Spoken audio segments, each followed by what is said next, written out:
Mateus capítulo 18, do versículo 15 ao 17, começando no 15, diz assim: Ora, se teu irmão pecar contra ti, vai e repreende-o entre ti e ele só. Se te ouvir, ganhaste a teu irmão.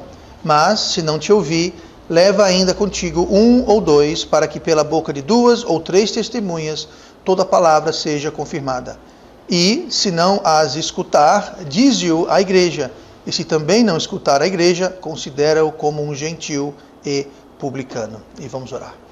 Pai amado, nosso Deus querido, obrigado pela tua palavra. Que o Senhor possa agora nos ensinar pelo teu Espírito sobre esse importante assunto, disciplina na igreja. Que o Senhor possa nos ajudar a ouvir, que o Senhor possa me ajudar a trazer a mensagem com poder e clareza esta manhã. Nós te pedimos isso em nome de Jesus. Amém.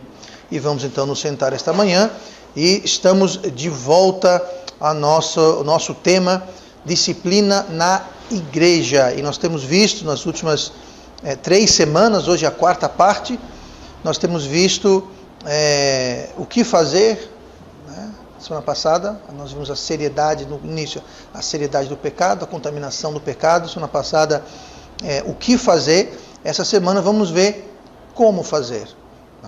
É importante a gente saber o que fazer, mas também é importante saber como fazer o que devemos fazer. Porque se a gente fizer a coisa correta do modo errado, também tudo cai por terra. E a cada etapa que nós vemos sobre essa questão de disciplina na igreja, o que nós estamos visando, o nosso alvo, é o que a gente lê aqui no versículo 15, que fala assim: ganhaste a teu irmão. Se ele ouvir, então você ganhou aquele irmão.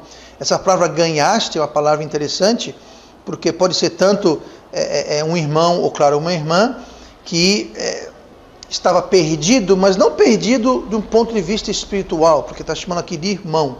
Então, obviamente, esse irmão, essa irmã, é alguém que já é salvo, alguém que não está perdido espiritualmente, mas é alguém que está perdido em termos da sua utilidade dentro da igreja, sua participação dentro do corpo de Cristo. É alguém que está perdido porque está enlaçado e enganado pelos laços de Satanás. Então a pessoa está perdida nesse aspecto. E a disciplina na igreja, ela visa ganhar o irmão. Ele não é uma questão de castigar, se vingar, expulsar, excluir, não. Todo o propósito em relação à disciplina na igreja é para a gente ganhar, conquistar, restituir aquele irmão que por algum motivo caiu, ou está enlaçado, ou está sobre os ataques do inimigo. E essa palavra ganhar, ela significa lucrar. Literalmente está falando sobre lucro, sobre acrescentar. Então, se você ganhou seu irmão, você lucrou. Lucrou para quem? Bom, lucrou para a igreja e para o irmão. Lucrou, acrescentou. É isso que está falando aqui essa palavra. Então, o não praticar disciplina na igreja vai deixar o irmão perdido e se perdendo. Mais uma vez, não estamos falando de um irmão que é salvo. Todo irmão é salvo. Então, não é alguém que é salvo e vai se perder, vai perder a salvação. Não é isso que está falando aqui. Está falando sobre perder a utilidade, sua participação. Se a gente não praticar a disciplina na igreja, o irmão segue perdido, o contaminado segue contaminando e o pecado continua se alastrando. E o pecado é pior do que qualquer doença. Então, a mesma coisa aqui vale também para a disciplina no lar. Mesma coisa. Você tem no lar, você não tratar da disciplina do lar, vai acontecer a mesma coisa. Não, você não está fazendo nenhum favor ao seu filho ou à sua filha, assim como a gente não fazia um favor não tratando disciplina na igreja. Você não está fazendo nenhum favor àquele irmão, pelo contrário, está fazendo um desfavor. Mesmo jeito no lar, vai continuar contaminando. Então aquele irmão, aquele filho, ele vai provavelmente contaminar os outros filhos, vai contaminar o casamento, vai contaminar. Haverá contaminação, porque o pecado sempre contamina. O pecado nunca fica quietinho no canto dele. Ele sempre quer se alastrar, sempre quer contaminar. Então, nós temos que ficar atento quanto a isso. Então, na disciplina, nós temos 2 categorias de pessoas quando se trata desse irmão que nós queremos ganhar. O primeiro, nessa questão de disciplina, são aquelas pessoas que estão incomodadas pelo pecado, incomodadas pela ofensa. Aquele pecado, aquilo agride a elas, aquilo incomoda, aquilo traz uma certa perturbação. Tá?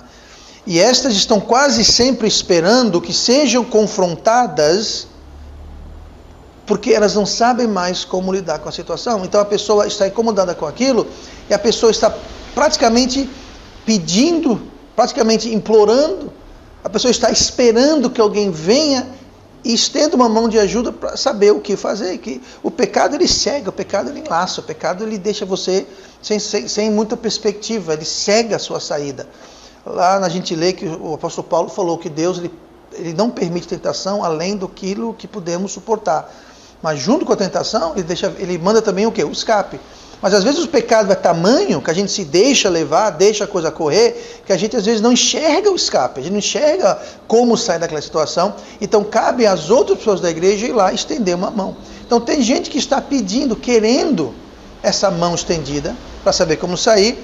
E tem também aqueles que não estão incomodados pelo pecado. Eles estão até gostando da história, eles estão aproveitando a situação toda, eles estão gostando que ninguém está sabendo. Está tudo escondido, ninguém está sabendo o que eu estou fazendo, mas Deus sabe o que aquela pessoa está fazendo. Então tem gente que está no pecado e está pedindo, querendo ajuda, e tem gente que está no pecado e está adorando, está gostando. Então muito bem, obrigado. E eles de fato, essa segunda categoria, eles temem ser descobertas. Elas temem que alguém venha descobrir, eles temem que venha à tona. E sabe uma coisa? A Bíblia fala, a minha experiência demonstra, minha experiência pastoral demonstra uma coisa: Deus sempre traz à tona.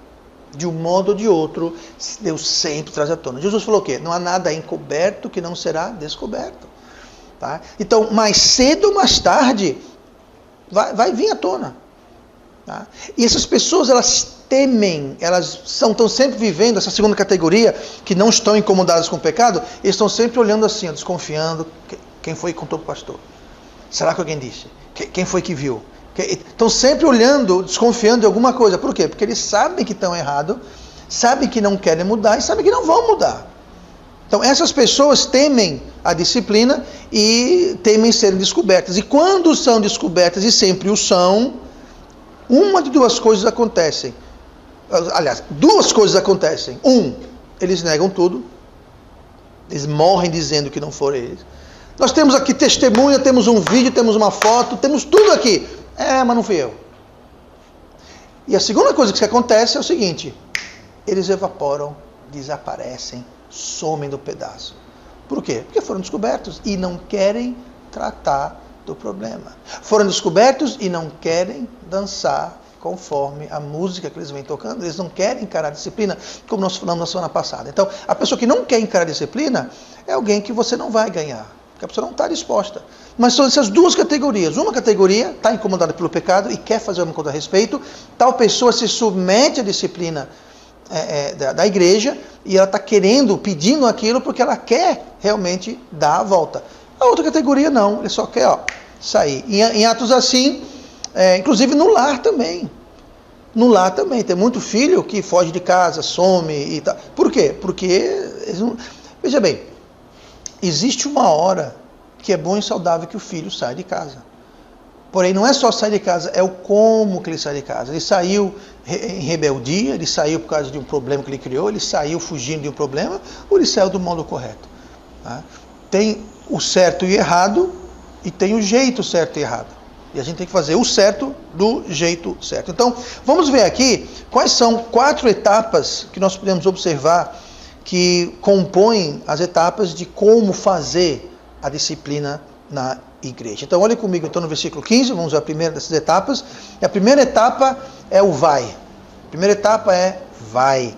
Ora, se teu irmão pecar contra ti, vai e repreende-o entre ti e ele só. E se te ouvir, ganhaste a teu irmão. Tá? Fala para você ir, mas não é só ir, é você ir e repreendê-lo. É você ir. Veja bem, não é para a pessoa vir, não é para a pessoa confessar, não é para... Não. Você vai e você o repreende. Você vai, repreende-o. Está dizendo aqui. O que é repreender? É dizer, você está errado. Você está fazendo errado. Isso não é certo. E muitas vezes a gente não quer fazer isso. Por quê? Vai causar um atrito, vai causar um mal-estar, eu vou estar acusando ele. Eu digo uma coisa, como é que você ficou sabendo daquilo? Que o irmão, a irmã estava fazendo XYZ de errado. Fala aqui para você botar um investigador particular, um detetive para ficar de olho. Não. Eu falei agora há pouco que Jesus falou que tudo que sai encoberto não será descoberto. Então, Deus sempre traz à tona. E Deus sempre vai trazer à tona para uma pessoa.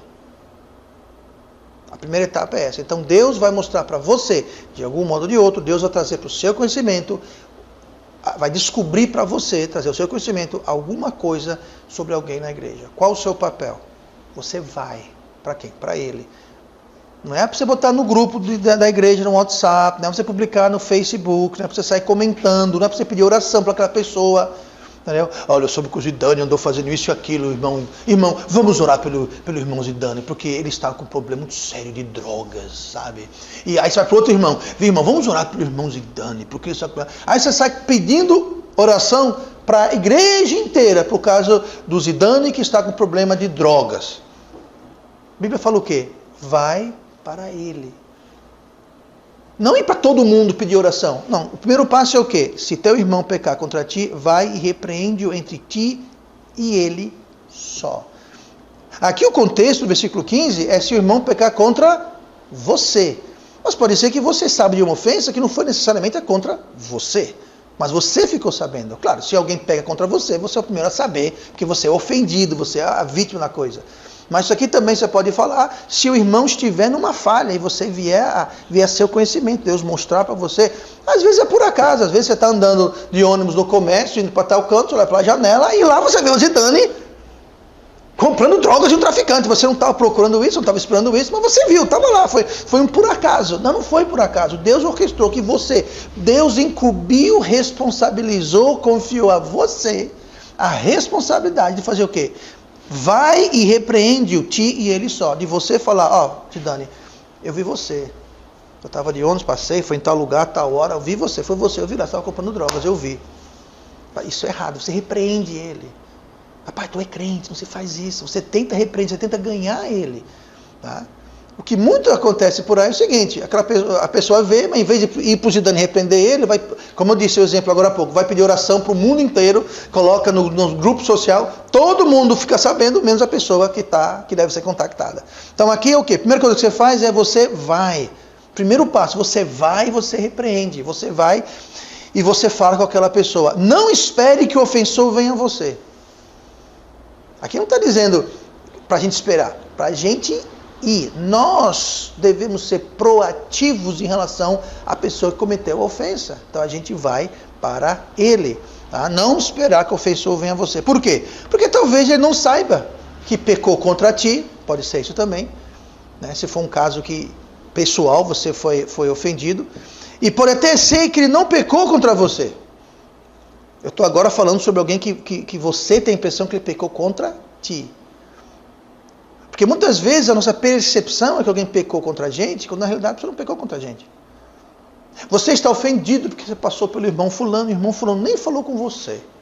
O que você faz? Você é um cara feio? Você deixa aquilo crescer dentro de você, ele amargurar, ele incomodar? Não, você vai e fala para o irmão, rapaz, eu passei por você ontem e você nem me cumprimentou? Ontem? Você passou por mim ontem? Ou seja, ele nem... Não é que ele ignorou você, ele não viu você. Você pensa que ele viu. Então você ficou ofendido. Então se você for esperar ele vir para você, pedir perdão porque não lhe cumprimentou, você vai esperar até dia de São Nunca, porque a pessoa não lhe viu. E quando você vai então abordar aquela pessoa para tratar do problema, você vai descobrir que a pessoa não te viu. Ou seja, você vai desarmar a situação.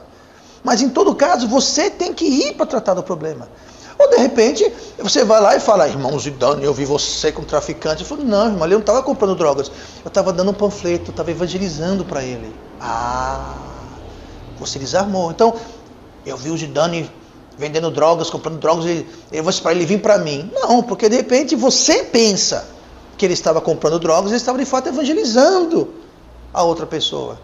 Então, você nunca espera a pessoa vir, você sempre é proativo, você vai. Porque pode ser que não existe a situação. E outra coisa, se realmente ele pecou contra ti, ele pode estar se fazendo de bobo, né? Ele realmente estava comprando drogas, ele realmente não cumprimentou você porque estava lhe ignorando de fato. Né? Então, se ele está te fazendo de bobo, ele não está arrependido e nem está querendo tratar do problema. Né? Em todo caso, a gente não espera por ele. Porque se ele está com essa atitude, então ele não vai buscar solução, não vai buscar perdão, ele está enlaçado e atolado no pecado por algum motivo. Ele se encaixa naquela segunda categoria das pessoas que não querem ser descobertas. Elas não estão incomodadas, elas estão gostando do pecado, eles estão gostando que eles pensam que ninguém sabe ainda e estão se aproveitando. Tá? Então, cai naquela segunda categoria. Aqui a gente vai, mas não é só ir, a gente vai para repreender. No dicionário, a palavra repreender tem a seguinte definição. Admoestar energeticamente. Admoestar é dar uma bronca energética. É você ser proativo e você ser energético. É advertir, censurar. Então é preciso ser claro e assertivo. É preciso ser lá com autoridade bíblica. Você chegar lá e você falar, isso está errado. Não é você sugerir, né? Você falar, não, cara, isso está errado. Isso não se faz. Ser bem claro e bem autoritário. Isso que você vai e repreende. Primeira etapa, você vai e você repreende. Segunda etapa, olhe comigo no versículo 16. Mas se não te ouvir, leva ainda contigo 1 ou 2, para que pela boca de 2 ou 3 testemunhas toda a palavra seja confirmada. Aí você fala assim, pastor, mas leva contigo 1 ou 2, aí fala 2 ou 3 testemunhas, como é que é isso? Bom, tem você, se você levar 1, leva 1 ou 2, né? Se tem você e leva 1, então são 2 testemunhas. Se você levar 2, são 3 testemunhas, tá? Então, essa é a ordem. Primeiro você vai sozinho. Se isso não funcionar, então você aumenta então o escopo. Tá? Tem 2 possibilidades. No versículo 15 fala, se te ouvir, ganhaste teu irmão. A outra possibilidade, se não te ouvir. Então, ou ele vai ouvir, ou ele não vai ouvir. Ou ele vai aceitar, ou ele vai rejeitar. Uma das 2 coisas, não tem meio termo. Se não houver admissão, confissão, reconhecimento do pecado, então a segunda etapa é você leva outras testemunhas. Tá? Note que é testemunhas. Tem que ser alguém, por exemplo, que estava no ônibus com você, quando você viu o Zidane fazendo lá o crime que ele cometeu terrível. Então, é testemunhas. Não é levar alguém que não sabe o que está acontecendo, não viu. Não, são testemunhas. Pessoas que testemunharam, pessoas que estão sabendo, estão a par da situação. Que já viram ele talvez em outra ocasião, que talvez já viram ele por... E Deus vai trazer essas pessoas, se for o caso, tá? Mas tem que ser testemunha, não é se chamar. Fulano, vem cá, olha, é o seguinte, eu vi o Zidane fazendo assim, assim, assim. Não, ele não é uma testemunha, ele está indo no que você viu. Então tem que ser alguém que está envolvido de alguma forma com o caso. E a testemunha, ou as testemunhas, servem para 2 propósitos. Para que se possa averiguar e testificar do ocorrido. Que ocorrido? Ser uma testemunha que ouve já a segunda etapa. Que ouve a segunda etapa. Então é para você se cobrir, para você ter alguém que está vendo o seu lado. Eu muitas vezes faço isso. Eu vou às vezes conversar com alguém e eu chamo outra pessoa. Às vezes não é uma testemunha do crime em si, mas testemunha da administração que eu estou dando. Então essa testemunha não é só para dar veracidade ao ocorrido, ou seja, o erro cometido, mas é para dar veracidade ao fato que você está indo pela segunda vez e tem alguém que está vendo. Porque a outra pessoa, se estiver sem ouvir, se for aquela segunda categoria que está gostando do pecado, se escondendo atrás do anonimato, ele pode falar, não, você nunca falou comigo antes. Então você leva a testemunha a segunda vez para dizer que essa é de fato a segunda vez que estamos fazendo isso. Então ela serve para averiguar e testificar que ocorreu, para que haja testemunha entre o que foi dito, entre a ofensa e o ofensor e o repreendedor, digamos assim, e para que não seja uma palavra contra outra, né? O versículo 16 fala, para que pela boca de 2 ou 3 testemunhas toda a palavra seja confirmada. Então o que você não quer fazer é ficar aquele tome lá da cá. Ah, eu falei, falou não, eu disse, não, você não disse. Porque aí não resolve nada. Então a segunda etapa é para você justamente se cobrir quanto a isso. E a terceira etapa que nós vamos ver aqui no versículo 17 é o seguinte, e se não as escutar, então se mesmo levando 2 ou 3 testemunhas, não houver resultado, aí faz o quê? Dize-o à igreja. Então veja bem, levar para a igreja, essa é a última etapa. Infelizmente, geralmente é o oposto. Pula-se a primeira, pula-se a segunda e vai logo para a igreja. Leva tudo para a igreja. Tá? Isso não é o ideal.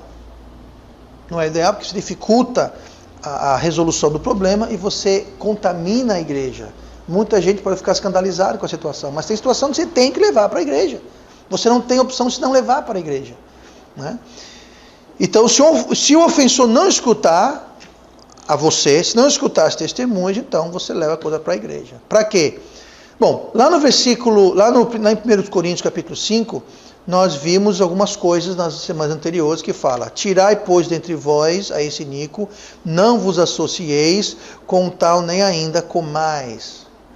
Então, diga uma coisa: se a igreja deve então não se associar, não deve sequer comer, como é que a igreja vai fazer isso se a igreja não sabe quem é a pessoa? A Bíblia fala que devemos notar o que te dizendo, irmão, não anda conforme a doutrina. Então, vamos supor, o Zidane pintou e bordou. Então a igreja deve cortar a comunhão com ele. Como é que a igreja vai cortar a comunhão com ele? E por igreja me refiro às pessoas que compõem a igreja. Se ninguém sabe o que ele fez, ninguém sabe qual foi, ninguém sabe nada. Como que a gente vai aplicar essa disciplina, essa não associação, se ninguém sabe quem é? Então, quando você leva para a igreja, é com esse fim. Fala, olha, o irmão está aqui, ele fez isso, isso e isso, foi falado sozinho, foi levado testemunhos, ele não quis saber, então todo mundo vamos, não é expulsar ele, vamos cortar a comunhão dele. Não vamos recebê-lo em casa, não vamos frequentar a casa dele, vamos ter uma comunhão, não é para ser mais educado, tá? Pode falar, oi, tudo bem, como vai, não tem problema, mas você vai retirar aquela comunhão mais íntima, aquela comunhão mais próxima, você vai retirar isso. Para quê? Como nós já vimos, para ver se a pessoa se toca, a pessoa sente falta, e a pessoa, então, é trazida de volta, é ganhada de volta. Que o propósito todo da disciplina é ganhar de volta, é restituir, é recuperar, é restaurar. Então a gente corta a comunhão e uma de duas coisas vai acontecer. Ou a pessoa vai sentir falta daquela comunhão e vai ser trazido de volta, levado a se arrepender, ou, como sempre, o que acontece muitas vezes, ela vai embora, porque não vai aceitar, vai achar que está sendo injustiçada, vai achar que vocês são todos hipócritas, porque ninguém na igreja não sei o que, pronto, a culpa é da igreja, e vai desaparecer, evaporar, vazar, sair do pedaço, tá? Então, o versículo 17 continua: se também não escutar a igreja, considera como um gentil e publicano. O que quer dizer isso, gentil e publicano? O que foi que Jesus fez com gentios e publicanos? Os amou, foi até culpado disso. Então, quando fala tratar como gentil publicano, não está falando que é para você excluir ele da igreja, expulsar. Não, você trata ele não como irmão. Lembrando que estamos tratando com irmãos. Porque fala, se um irmão... Então, estamos falando sobre pessoas salvas. Então, você não mais trata ele como irmão, você trata ele como gentil publicano. Não quer dizer que você deixa de amá-lo, não é que você expulsa ele, não olha para a cara dele, não. Você simplesmente retira aquela comunhão. Crentes devem ter comunhão e amizade íntima com gentios e publicanos. O contexto do gentio e publicano aqui, porque nós todos aqui somos gentios, tá? Para começar. Mas o contexto aqui, quando fala gentio e publicano, é alguém do mundo, alguém não salvo. Qual deve ser o nosso relacionamento com pessoas do mundo não salvas? Amigos, íntimos, carne e unha? Não. Devemos tratar eles com uma certa distância, uma certa separação. Por quê? Porque eles são do mundo, são perdidos, não devemos ter amizade. Não é para ser mais educado, odiar, não olhar para a cara deles, não é isso. Mas nós não devemos ir buscar conselho, compartilhar, ter comunhão íntima, nada disso. Tá? Então, aqui está dizendo, então, como que vamos considerar gentil publicano se nós não sabemos quem é? Então tem que identificar levando para a igreja. Então é preciso que todos saibam quem é, para que todos possam agir, para que todos possam se proteger. Senão você vai ter alguém que em potencial está contaminando a todos na igreja e ninguém sabe quem é. É como tem alguém com uma doença contagiosa, você sabe que é contagiosa, a pessoa está contagiando meio mundo na igreja e você não fala nada. Isso é o quê? É irresponsável. E quem sabe de alguma coisa, Deus mostrou para aquela pessoa, e aquela pessoa não toma uma atitude, ela está permitindo que aquilo continue, a contaminação continue, o dano continue. Por quê? Porque você não foi e você não repreendeu. E se Deus mostrou para você, então cabia a você ir. O pastor não vai ir porque o pastor não sabe. Como é que o pastor... Eu vou repreender uma coisa que o Zidane fez, eu não sei o que foi que o Zidane fez. Agora, você que sabe o que o Zidane fez, cabe você ir para ele e tentar ganhar ele. Não resolveu? Segundo passo, leve testemunhas. Não resolveu? Então você leva para a igreja. Não você leva para a igreja através do pastor. Não é para Chega você na frente do culto e minha gente, olha, lá no Facebook, no grupo da igreja, aí, não, você vai para o pastor e você fala, pastor, é o seguinte, eu vi o Zidane assim, eu falei com ele, ele não quis ouvir, aí eu fui com outra pessoa, falamos com ele, também não quis ouvir, então estou trazendo para o pastor ver se compete levar para a igreja. Pronto, e assim, para quê? Para que todo mundo saiba o que está acontecendo, senão você vai deixar uma pessoa contaminada e contaminando, afetando, estragando o corpo de Cristo, e Cristo vai cobrar isso de você, porque Ele mostrou para você, não mostrou para mim, mostrou para você. Então por que você haja? Se Deus quisesse que eu agisse, e outra coisa, muitas vezes Deus mostra para mim. Agora, eu não sei se quando Deus mostrou para mim, de repente Deus já tinha mostrado para uma ou duas ou três pessoas. Eu sei de um caso, aconteceu aqui na igreja, e Deus acabou mostrando para mim. Só que depois eu fiquei sabendo que Deus já havia mostrado pelo menos para uma outra pessoa que não fez nada a respeito. Por causa da amizade. Porque eu não quero trair a confiança. É porque eu não quero... Gente, se está errado, você não tem essa de amizade e trair confiança. A sua confiança maior, a sua fidelidade maior é para com Deus. E se essa pessoa tivesse agido indo para aquela outra pessoa, ou envolvendo uma outra testemunha, ou trazendo para o pastor, e teria ajudado não só a igreja, mas aquela pessoa. Mas aquela pessoa que estava sabendo, não agiu. Então, acabou que Deus também mostrou para mim. Quando eu soube, eu agi, caí em cima. Não caí em cima no sentido que eu fui violento, não, caí em cima que eu agi rápido. E só depois eu fiquei sabendo que pelo menos uma outra pessoa já estava sabendo da coisa há tempo, mas para não balançar o barco, não fazer ondas, não querer fazer celeuma e confusão, decidiu ficar quieta e não fazer o papel que essa pessoa tinha biblicamente ter feito. Que era o quê? Vai e repreende. Não ouviu? Leve testemunhas. Não ouviu? Leva para a igreja. E quando isso acontece, a coisa flui e melhor. E quando não acontece, ai daquele que mostrou, Deus mostrou, e a pessoa ficou quietinha para não fazer confusão. Não, você está fazendo uma confusão muito maior e vai cair, vai sobrar para o seu lado. Tá bom? Ao ser exposto, o ofensor vai confessar e deixar, ou vai negar e fugir. Ou justificar, né? Justificar, porque tem coisa que não tem como negar, então em vez de negar e fugir, eles justificam. Eles dão um motivo, por que fez ou não fez aquilo ou aquilo outro. Né? Mas sempre acabam desaparecendo quando vem à tona. Tá? Então, a gente temos que fazer isso, e muitas vezes essa exposição, quando a igreja fica sabendo, pode parecer que foi a primeira etapa, mas não foi. Eu lembro um tempo atrás, muitos anos atrás, eu ouvi isso aqui na igreja, foi rápido. Foi até nessa sala aqui, eu sentei com uma pessoa que tinha feito uma coisa errada, eu chamei a pessoa e falei, olha, a situação é essa. Você admite, confessa e quer tratar? Não, porque não. Eu falei, olha, tem prova, tem testemunha. Não. Pronto, segunda etapa, ok, então espera aí. Testemunhas entram. Pronto, entrou testemunhas aqui. Usei uma câmera, não foi essa? Usei uma câmera para gravar a situação. Tem testemunhas presenciais e gravadas também. Tá? Aí nessa segunda etapa com testemunhos, a pessoa admitiu. No instante que a pessoa admitiu, eu falei, ok, desliga a máquina, sai todo mundo, acabou, está tratado o assunto, está zerado o assunto. Pronto. Mas já havia vindo a primeira etapa. Então, às vezes, ele não chegou nem até a terceira etapa, não chegou a levar para a igreja. Depois acabou indo para a igreja, porque a pessoa voltou atrás e se arrependeu de ter se arrependido.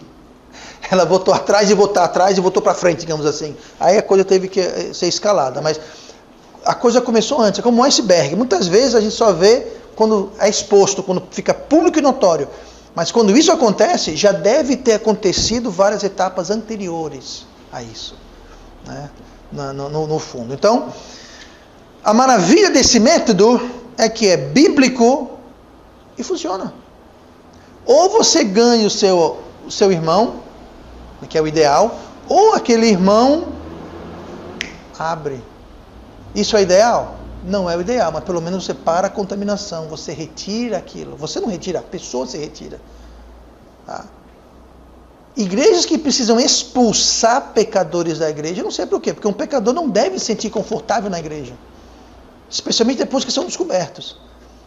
Então tem igreja que o pecador é descoberto, está todo mundo sabendo, e ele vai lá, frequenta, beleza, e todo mundo fala, oi, tudo bem, como vai? Igual Coríntios, lembra que tinha um irmão na igreja, que estava tendo um caso com a esposa do pai, e ele falou, vocês não estão entristecidos, não estão envergonhados, vocês estão ensoberbecidos, ninguém faz nada.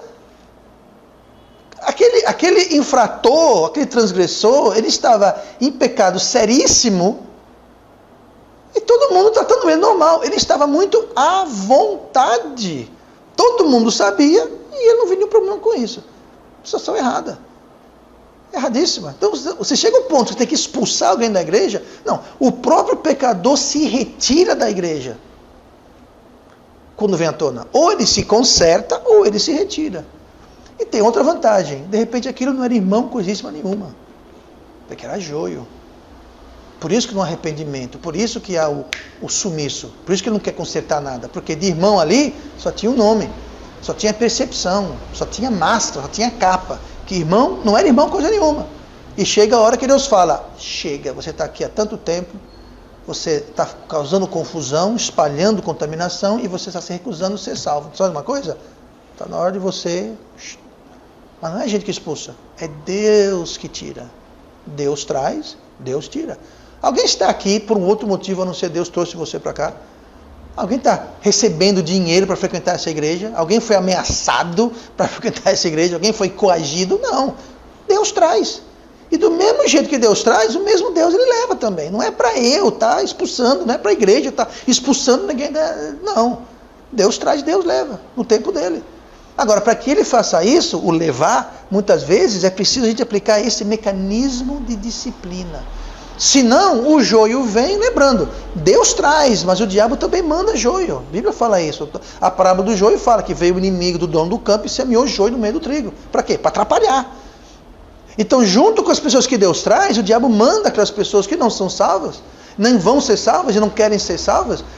Teve um caso aqui, alguns anos atrás, um membro aqui da igreja, descontente, saiu aqui acusando tudo de todos e toda espécie de coisa. Tu acredita que ele contratou, não sei se ele pagou, mas ele arrumou alguém para se fingir irmão. Essa pessoa veio para a igreja, diz que foi salvo, foi batizado, ia evangelizar. Anos mais tarde ficamos sabendo que ele era literalmente um espião, que se implantou aqui na igreja para estar informando esse ex-membro aqui da igreja do que estava acontecendo aqui dentro, para saber o que estava acontecendo, como se fosse um grande segredo. A pessoa foi infiltrada até ele ser descoberto. Aí ele saiu. Pastor, o que foi descoberto? No carnaval, ele foi visto dançando com as pecinhas, naquele bloco de homens que se vestem de mulheres. Pronto, ele foi visto ali. Quando ele soube que ele foi visto, sumiu, nunca mais apareceu. Foi descoberto. Não teve nem a primeira, a segunda, a terceira etapa. Ele simplesmente saiu. Tá? Aí depois ficamos sabendo que ele era um infiltrador que veio aqui para ficar vigiando e relatando. Olha que absurdo, chega. Então nós temos que fazer o quê? Nós temos que entender. Deus traz, mas o diabo também manda. E se a gente não aplicar a disciplina bíblica, possivelmente esse joio vai ficar aqui, ó. Porque Deus vai chegar uma hora que ele vai mostrar. E nós temos que agir individualmente e como igreja. Porque senão vira bagunça. Vira bagunça. Tá? Então, se Deus mostrou para você, haja. Porque se você não agir, Deus vai mostrar para outra pessoa. E vai cobrar de você. Porque Deus mostrou para você. E se Ele mostrou para você, é porque Ele quer que você haja. E como que você age? Você vai para a pessoa e você esclarece. Ó, é isso mesmo que eu vi? Parecia que você estava fazendo isso? Não, eu estava pregando evangelho para ele. Mas você tem certeza? Porque eu vi você dando dinheiro e pegando um pacotinho e botando no bolso. Nunca vai evangelizar assim? Tá? Então você tenta esclarecer, você tenta levar. Se não, testemunha, se não para a igreja. Para quê? Porque todo mundo saiba. Há uma pessoa se endireita, uma pessoa sai. Tá? Mas é por escolha, a pessoa que decide, nunca a gente vai. E se a pessoa decidir ficar, ele não vai causar problema, porque vai ficar todo mundo sabendo que ali tem alguém que está causando problemas. Por isso que é importante levar para a igreja, se não resolver. Para as pessoas saberem quem é. Agora, se soltar um traste desse no meio da igreja, se ninguém saber aquilo, e ele está solto aí, pintando e bordando, aí é um problema. Agora você fala, tá vendo o fulano ali? Olho nele que ele é meio enrolado. Pronto, aí fica todo mundo já vacinado, protegido, e é mais difícil ele causar dano. Entendeu? Ó, fulano aqui, ó, fofoqueiro, crítico, fofoqueiro. O pastor prega uma coisa, ele vai lá e desprega. Tem gente assim, tem gente que o pastor prega uma coisa, ele vai lá depois e desprega. Irmão, você está fazendo isso. Não, tá assim que você veio para mim falar. Não, tô não. Ó, aí eu e outro irmão, ó, você falou pra gente. Não. Leva para a igreja. Para quê? Para que todo mundo saiba. Aquele irmão ali, ele é crítico, ele é fofoqueiro, ele é rebelde. Então, quando ele vem para você fazer um comentário ou pedir oração por algum problema, ignore. Ele está querendo fofocar e fazer confusão. Está todo mundo avisado, vai entrar por aqui e sai por aqui das coisas que ele fala. Agora, se você não avisa, não faz nada, o problema vai se alastrar e piorar. Tá bom? Então, esse é o mecanismo. Não é uma questão, essa disciplina na igreja, não é uma questão de opção, não é uma questão de vontade, não é uma questão de conveniência, é uma questão de obedecer a palavra de Deus. Tá? Não só aqui, também, mas isso se aplica, não exatamente dessa forma, mas se aplica também, é claro, nos lares. Tem que haver disciplina nos lares, tem que haver disciplina nas igrejas. Tem que haver disciplina na sociedade. E um dos problemas que aqui no Brasil temos tantos problemas, na sociedade, no governo, no judiciário, no legislativo, sabe o que é? É falta de disciplina. Cada um faz o que quer e fica preso mesmo. Não tem consequência nenhuma. Tá? Fica todo mundo infiltrado, pintando e bordando e está tudo normal. É tudo normal, normalizou o erro. O resultado é a sociedade em que vivemos. Onde o crime compensa, onde a vítima se torna o culpado da coisa, porque o criminoso que é a vítima da sociedade, assim por dizer, e a coisa fica totalmente fora de ordem. Por quê? Porque não há disciplina. Agora, diga uma coisa, qual é a unidade mais básica da sociedade? Os lares. Se a sociedade está sem disciplina, é porque os lares estão sem disciplina. E se os lares estão sem disciplina, é porque as igrejas estão sem disciplina. Não está sendo ensinado. Não está sendo ensinado, não está sendo cumprido. Porque a sociedade nada mais é do que uma coletânea de lares. A igreja nada mais é do que uma coletânea de lares. Então a nossa sociedade, nosso governo, nossa nação vai ser uma reflexão direta daquilo que são os lares, o que são as pessoas. Então nós temos que ter consciência disso e fazer a nossa parte, porque se cada um faz sua parte, então todo é beneficiado. E vamos orar. Pai amado, obrigado pela tua palavra. Ajude.